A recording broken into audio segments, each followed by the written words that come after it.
Olá, boa noite. Este é o Jornal da Justiça desta terça-feira, 17 de março. O Brasil registrou a primeira morte por coronavírus no país. Homem de 62 anos morava em São Paulo e não havia viajado para o exterior. Você confere também na edição de hoje. O que fazer em caso de isolamento domiciliar por causa do coronavírus? E como a doença está atingindo as cidades? No estado do Rio, o Departamento de Transportes Rodoviários proibiu a circulação de qualquer ônibus entre a região metropolitana e o interior por 15 dias. O Conselho Nacional de Justiça faz recomendações a magistrados para adotar medidas que previnam o coronavírus nas penitenciárias. As últimas informações e os últimos números da doença no Brasil. O que diz o Ministério da Saúde?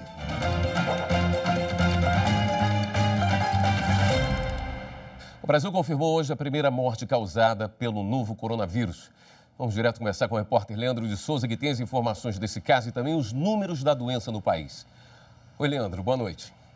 Boa noite, William. Boa noite a todos que nos assistem. Infelizmente, a gente traz essa notícia da primeira morte decorrente aí do novo coronavírus aqui no Brasil. É um homem que procurou atendimento e se internou no hospital privado da cidade de São Paulo com sintomas do novo coronavírus. Veja na reportagem. A primeira vítima fatal da Covid-19 no Brasil foi confirmada nesta terça-feira em São Paulo. O homem de 62 anos tinha diabetes, hipertensão e hiperplasia prostática. Ele não havia viajado para o exterior e estava internado num hospital particular desde o dia 14 de março. A Secretaria de Saúde do Estado de São Paulo informou que outras 4 mortes ocorridas na mesma rede de hospitais estão sendo investigadas. Infelizmente, os óbitos são esperados. Do ponto de vista de postura do comitê, o secretário vai responder pelo Estado, isto não muda nada. Óbvio que lamentamos muito o óbito, mas nós temos que trabalhar, inclusive, com os dados de conhecimento. Se vocês notarem, foi uma evolução rápida, não é? Da internação ao óbito. Isto cria conhecimento para medidas e providências que devem ser tomadas. Como faz diariamente, o Ministério da Saúde atualizou os casos de coronavírus em todo o país nesta terça-feira. Mas com a rotina alterada nos prédios públicos aqui de Brasília, por causa da expansão da Covid-19, até os jornalistas tiveram acesso ao Ministério da Saúde limitado. Apenas os cinegrafistas foram autorizados a entrar para captar imagem e áudio. Os repórteres tiveram de ficar aqui do lado de fora e só puderam encaminhar as perguntas por meio de um aplicativo de mensagens. De acordo com o boletim epidemiológico divulgado pelo Ministério da Saúde, estão confirmados 290 casos de coronavírus no Brasil. Os suspeitos são agora 8.819. São Paulo apresenta o maior número de contaminações, 164. Depois veio o Rio de Janeiro, com 33. Além deles, outros 14 estados e o Distrito Federal já registraram a presença do coronavírus em seus territórios. O Ministério da Saúde diz que foram confirmadas transmissões comunitárias, que ocorrem dentro do território nacional, no Rio de Janeiro e em São Paulo. O Ministério da Saúde projeta para os meses de abril, maio e junho o período mais crítico de expansão da Covid-19 no Brasil. Por isso, o ministro da Saúde, Luiz Henrique Mandetta, voltou a pedir cuidado às pessoas, principalmente com familiares mais velhos, os mais vulneráveis às infecções respiratórias provocadas pelo novo coronavírus. Cuidem dos idosos. É hora de filho e filha cuidar de pai, mãe, avó, tia-avó. É preciso ter muito claro que ligar o telefone para perguntar como é que está, mas não levar sistematicamente. Muitas crianças são assintomáticas, elas não desenvolvem nenhuma coriza. Conversar, dialogar, procurar proteger. O momento agora é de proteção. Mais de 7 mil pessoas já morreram em todo o mundo em função de complicações da Covid-19. O Ministério da Saúde projeta que, com base no comportamento da população de países ocidentais, muito próximo aqui do comportamento nosso brasileiro, que 85% das pessoas contaminadas pelo novo coronavírus não vão apresentar nenhum sintoma, ou pelo menos não vão apresentar sintomas mais graves da doença. 15% vão precisar, sim, de internação hospitalar e 5% vão precisar de assistência em centros e unidades de terapia intensiva. Por isso, o Ministério da Saúde começa a distribuir a partir de amanhã 200 leitos de unidade de terapia intensiva, 80 delas para a cidade de São Paulo, que é a cidade ou o estado que apresentou o maior número de contaminações, e outros 340 leitos vão ser distribuídos a partir da semana que vem. O Ministério também estuda a criação de mecanismos de teleatendimento, seja pela internet ou a criação de um telefone 0800 para que isso aconteça e as pessoas possam ligar e receber o primeiro atendimento dos médicos a respeito do novo coronavírus. O ministro Luiz Henrique Mandetta também projeta que, com o crescimento aí do pico de infecções a partir dos meses de maio e junho, pode haver sim restrição de circulação no território brasileiro para as pessoas. William. Obrigado, Leandro. O Ministério da Saúde recomendou isolamento domiciliar para casos suspeitos ou confirmados de infecção pelo novo coronavírus e para quem chegou do exterior. O isolamento requer cuidados específicos, como limpeza diária, separar objetos e pessoas nos diferentes quartos da casa. A primeira orientação é destinar um quarto e um banheiro para uso exclusivo da pessoa infectada ou com suspeita de infecção. Nos casos de domicílios que não tenham mais de um quarto e mais de um banheiro, a recomendação é deixar o quarto para a pessoa suspeita. O cômodo com o paciente isolado deve ficar todo o tempo com a porta fechada, mas é necessário manter a janela aberta para que haja uma fonte de ventilação e entrada de luz solar. A pessoa infectada ou com suspeita de infecção tem que trocar a própria roupa de cama e embalar em um saco plástico antes de levar à máquina de lavar ou ao tanque. Também é importante manter uma lixeira ao lado da cama com saco plástico para jogar o lixo. Quando o recipiente estiver cheio, a pessoa deve fechar a sacola e só depois despejar em lixeiras comuns, seja da casa, da rua ou do prédio. Nos casos de casas com apenas um cômodo, pessoas infectadas e pessoas sem a doença não podem compartilhar o mesmo sofá ou colchão. Segundo os especialistas, não é necessário manter isolamento de animais de estimação. Quando estão dividindo o cômodo, pessoas infectadas precisam estar com lenço de papel ou papel higiênico que cubra o nariz e a boca em caso de tosse e espirro. Se as pessoas não tiverem esse lenço, precisam tossir e espirrar no antebraço e lavar os braços e as mãos imediatamente. Nesses ambientes compartilhados, a pessoa infectada precisa estar o tempo todo com máscara. A comunicação deve ser feita por meios indiretos, como o telefone, e o aparelho deve ser higienizado a cada uso. O Conselho Nacional de Justiça emitiu nesta terça-feira recomendação a tribunais e magistrados com medidas preventivas à propagação do novo coronavírus no sistema de justiça penal e socioeducativo. As medidas devem vigorar por mais 90 dias, com possibilidade de prorrogação. A recomendação do presidente do CNJ determina a redução do fluxo de ingresso no sistema prisional e socioeducativo, além de medidas de prevenção nas audiências judiciais dos fóruns. Pede ainda a suspensão, excepcionalmente, das audiências de custódia, mas mantém a análise de todas as prisões em flagrante. A medida prevê ações conjuntas com os governos locais na elaboração de planos de contingência. Deve haver também suporte aos planos de contingência decididos pelas administrações penitenciárias dos estados em relação às visitas.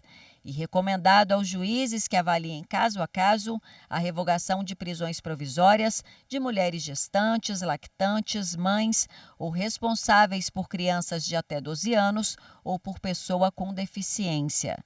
A medida beneficia igualmente idosos, indígenas, deficientes ou grupos de risco. O mesmo vale para pessoas em presídios com ocupação superior à capacidade ou sem equipe de saúde, ou em locais que favoreçam a propagação do vírus. E na próxima segunda-feira, dia 23, a Corregedoria Nacional de Justiça dará início por videoconferência aos trabalhos de inspeção ordinária do Tribunal Regional Federal da 2ª Região, no Rio de Janeiro. A medida foi adotada em observação às ações de prevenção à Covid-19 e atinge também o Tribunal de Justiça de Rondônia. Serão inspecionados à distância os setores administrativos e judiciais dos tribunais. No TRF2, a inspeção será de 23 a 26 de março, das 8 da manhã às 7 da noite. Em Rondônia, as atividades correcionais serão de 30 de março a 3 de abril, também das 8 da manhã às 7 da noite. E no próximo bloco, as últimas informações sobre o coronavírus. Voltamos em 2 minutos. Justiça, eu acho que é regularizar, né, o que está errado, aquilo que... fazer as coisas da forma que tem que ser feita, né?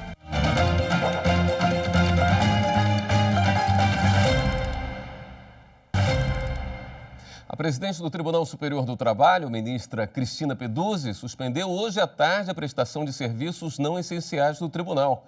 Vamos ao TST falar ao vivo com o repórter Rafael Oliveira. Oi, Rafael, boa noite. Olá, William. Boa noite para você, boa noite a todos que acompanham o Jornal da Justiça.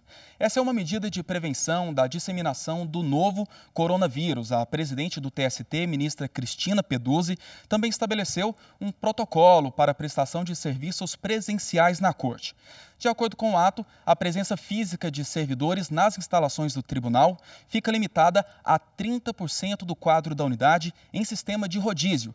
Apenas serviços essenciais serão prestados, como saúde, segurança, tecnologia da informação e comunicação institucional. O ato que foi publicado agora à tarde também cancela até 31 de março as sessões presenciais de julgamento do Tribunal Pleno e dos órgãos fracionários. Os prazos processuais também ficam suspensos até a mesma data.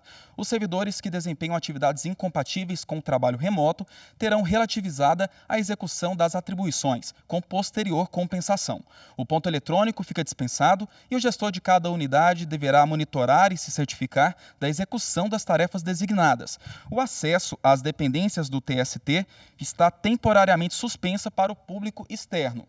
Bom, a comunicação de advogados, partes e membros do Ministério Público com servidores e ministros deverá ser feita exclusivamente por meio telefônico ou eletrônico. Os serviços terceirizados, como limpeza, conservação e segurança, ficam limitados ao suporte das atividades essenciais. As atividades dos jovens aprendizes e estagiários também fica temporariamente suspensa. William? Obrigado, Rafael. E uma portaria interministerial publicada hoje determinou: medidas de enfrentamento da emergência em saúde pública que o país vive agora são compulsórias, ou seja, obrigatórias. A portaria do Ministério da Saúde e da Justiça estabelece punições.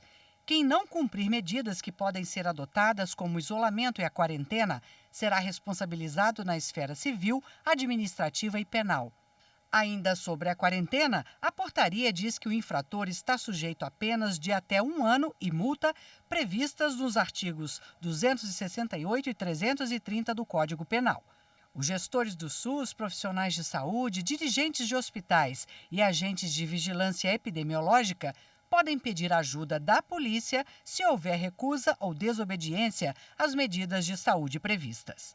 Cidades e estados continuam adotando novas medidas para enfrentar a pandemia de coronavírus.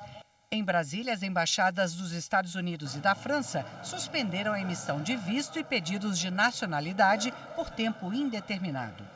No estado do Rio, o Departamento de Transportes Rodoviários proibiu a circulação de qualquer ônibus entre a região metropolitana e o interior por 15 dias.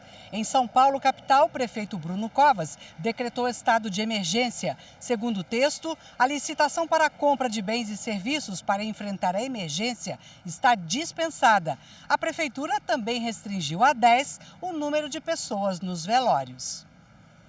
A Conmebol, Confederação Sul-Americana de Futebol, e a UEFA, União das Associações Europeias de Futebol, confirmaram hoje o adiamento da Copa América e da Eurocopa. Os 2 torneios estavam marcados para começar no dia 12 de junho. Por causa da pandemia, foram adiados para 11 de junho de 2021. A FIFA também adiou o Mundial de Clubes que ocorreria em junho na China. A nova data vai ser definida amanhã em reunião por videoconferência do Conselho da entidade. Aqui no Brasil, o Comitê Paralímpico suspendeu todas as atividades das seleções de atletismo, natação e tênis de mesa do Centro de Treinamento em São Paulo.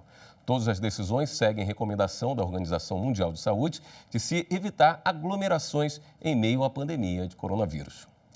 E o governo está de olho também no impacto do coronavírus na economia. Medidas emergenciais devem ajudar a conter os prejuízos causados pela doença nos próximos 3 meses. Mais de 147 bilhões de reais serão usados para resguardar os setores essenciais da economia. Do total, 83,4 bilhões de reais serão usados em ações com foco em idosos e pessoas mais pobres.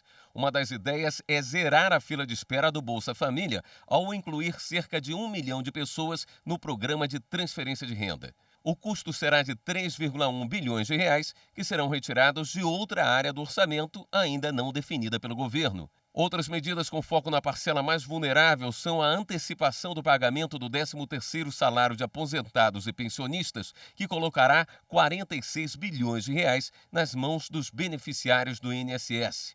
Metade do valor será paga em abril e a outra em maio. Vai ser feito o pagamento de todas as parcelas do abono salarial em junho, mais de 12,8 bilhões de reais para os menos favorecidos.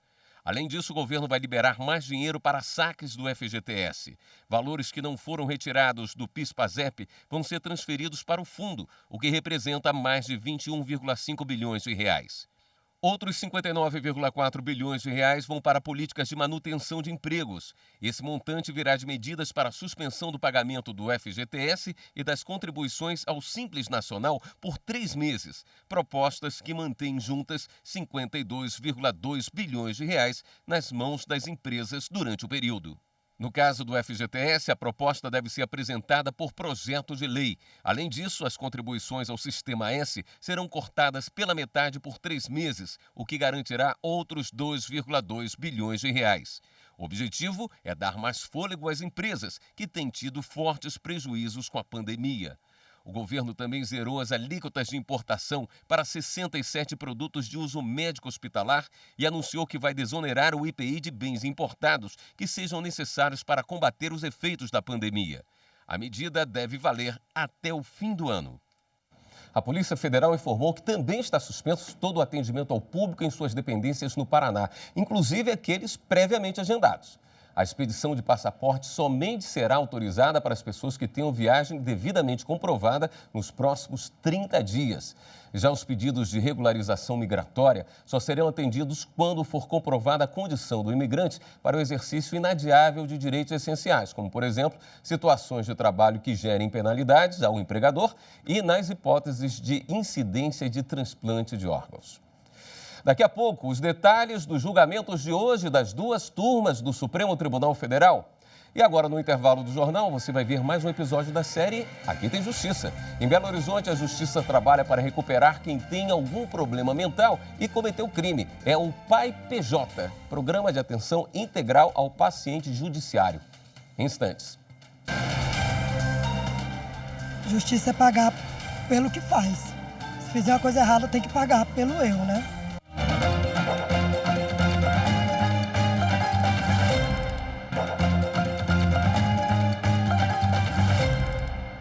Apesar de alguns tribunais terem suspendido os julgamentos presenciais em razão da contenção do coronavírus, as sessões de julgamento da primeira e segunda turma do Supremo Tribunal Federal foram mantidas. Na segunda turma, a maioria dos casos foi de pedidos de extradição. Quem acompanhou o julgamento e tem os detalhes, repórter Fernanda Porto. Boa noite, Fernanda. Boa noite, William. Como você disse, foram 3 pedidos de extradição. Um deles é sobre um italiano acusado de tráfico internacional de drogas. Segundo o processo, o homem teria levado para a Itália cocaína saindo do Porto de Santos, em São Paulo. No ano passado, foi decretada a prisão preventiva do italiano, que está em São Paulo. Hoje, por unanimidade, os ministros entenderam que o homem deve ser entregue para a justiça italiana, que irá julgar o crime. Um outro caso que chamou a atenção foi o pedido de rejeição de uma denúncia de crime ambiental por pesca ilegal. A defesa pedia a aplicação do princípio da insignificância, que foi negado pelos ministros. Veja agora uma reportagem que explica outros casos que não se aplica o princípio da insignificância.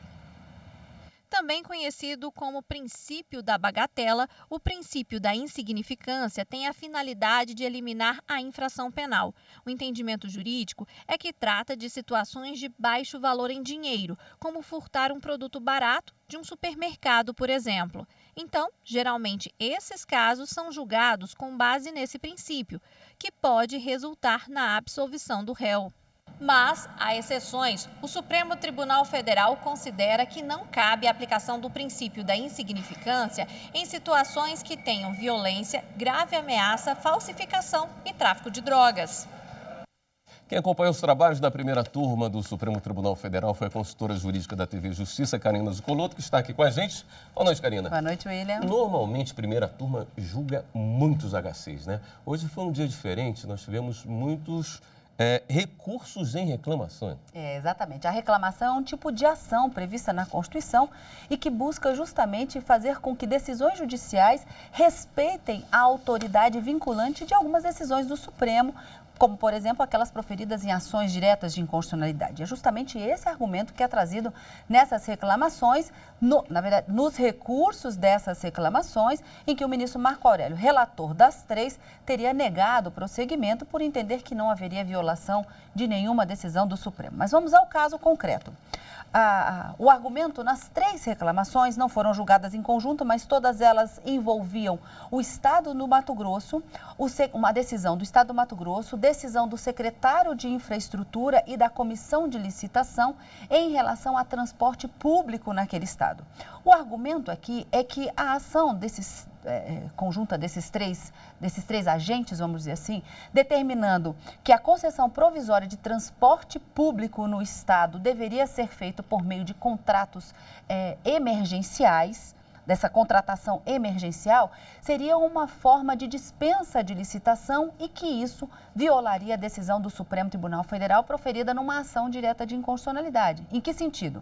Segundo o argumento dos autores dessas ações, o Supremo teria decidido que para novas concessões de transporte, nesse caso, de concessões de serviços públicos, deveria haver licitação. E, nesse caso, a contratação emergencial seria uma forma de dispensa e estaria violando a decisão do Supremo. Mas os ministros, por unanimidade, entenderam que esse era um caso diferente daquele que havia sido julgado e que, portanto, não haveria aderência, não haveria uma relação entre a decisão que estava sendo recorrida e aquele paradigma que foi trazido como base para a reclamação ser julgada. Então, por unanimidade, os ministros acabaram negando o provimento ao recurso, mantendo a decisão do relator Marco Aurélio, negando seguimento a essas reclamações.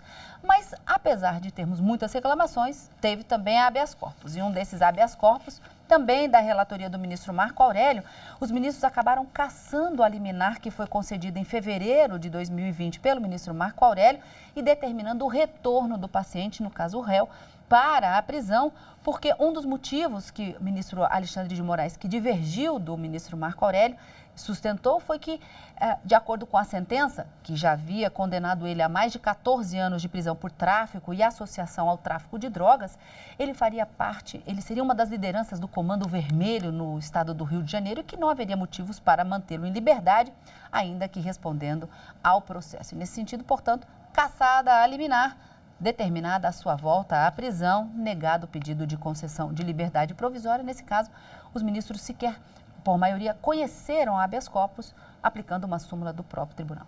Obrigado pelas informações, Karina. TSE suspende eleições suplementares em Mato Grosso. Uma nova data para o pleito ainda será definida.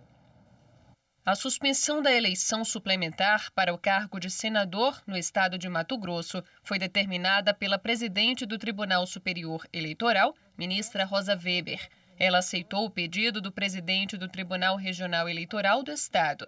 A medida é uma forma de prevenir a contaminação pelo novo coronavírus. O pleito, que iria ocorrer no dia 26 de abril deste ano, ainda não possui nova data. A presidente do TSE não descarta a possibilidade de a disputa ocorrer no mesmo dia das eleições municipais de 2020. Selma Arruda teve o mandato cassado pelo Tribunal Regional Eleitoral do Mato Grosso em abril do ano passado, acusada de abuso de poder econômico e Caixa 2 na campanha de 2018. A parlamentar recorreu ao TSE, que manteve a cassação. O tribunal decidiu ainda tornar a senadora inelegível até 2026 e determinou a realização de novas eleições. É hora de dar um giro na rede para saber as últimas notícias.